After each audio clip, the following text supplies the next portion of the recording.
বিধানসভা নির্বাচনকে সামনে রেখে ফারাক্কায় শক্তি প্রদর্শন সিপিআইএম এর সাংগঠনিক কর্মশালায় ধর্মঘট সফল করার ডাক। সামনে বিধানসভা নির্বাচনকে পাখির চোখ করে যখন বিভিন্ন রাজনৈতিক দল জোর কদমে মাঠে নেমেছে, ঠিক সেই প্রেক্ষাপটেই সংগঠনকে আরো শক্তিশালী করার লক্ষ্যে সিপিআইএম এর উদ্যোগে আজ ফারাক্কার কেজি বোস মেমোরিয়াল হলে একটি গুরুত্বপূর্ণ সাংগঠনিক কর্মশালার আয়োজন করা হয়। কর্মশালা শুরুর আগেই পার্টির সদস্য ও কেজি সদস্যদের নিয়ে একটি মিছিল বের করা হয়। মিছিলটি বেরেজ বাজার এলাকা পরিক্রমা করে কেজি বাস মেমোরিয়াল হলের সামনে এসে শেষ হয়। এই সাংগঠনিক কর্মসভায় উপস্থিত ছিলেন সিপিআইএম মুর্শিদাবাদ জেলার সম্পাদক জামির মোল্লা, পশ্চিমবঙ্গ রাজ্য কমিটির সদস্য সোমনাথ সিংহ রায়, মোজাফফর হোসেন, শ্যামল মিশ্র, দিলীপ মিশ্র সহ একাধিক জেলা ও স্থানীয় নেতৃত্ব।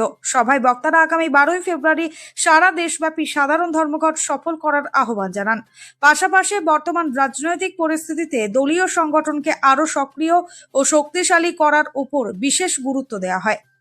কিসের আপনাদের ধর্মঘট আজকে? সারা দেশের বিজেপি সমর্থিত একটি ইউনিয়ন বাদে সমস্ত ট্রেড ইউনিয়ন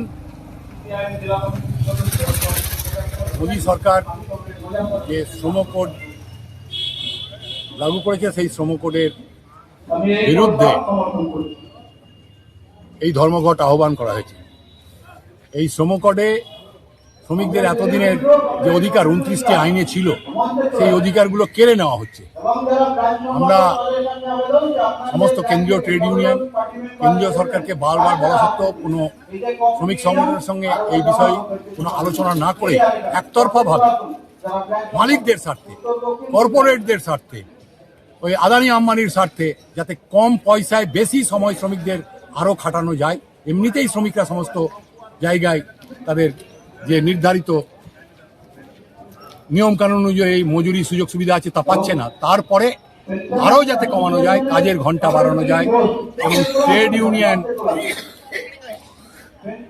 আন্দোলন যাতে দমন করা যায়, এই কাজ কেন্দ্রীয় সরকার করছে। তার সাথে সাথে যেভাবে জিনিসপত্রের মূল্য বৃদ্ধি হচ্ছে, স্থানীয়ভাবেও যেভাবে এখানে বিড়ি শ্রমিকদের শোষণ করা হচ্ছে, 100 দিনের কাজ বন্ধ, কৃষকদের ফসলের ন্যায্য দাম পাচ্ছে না, এই সামগ্রিক যে খেটে খাওয়া গরিব মানুষদের রুটি রুজির প্রতিদিনের সমস্যা, এই ধর্মঘট সেই ইস্যুগুলি নিয়ে ডাকা হয়েছে।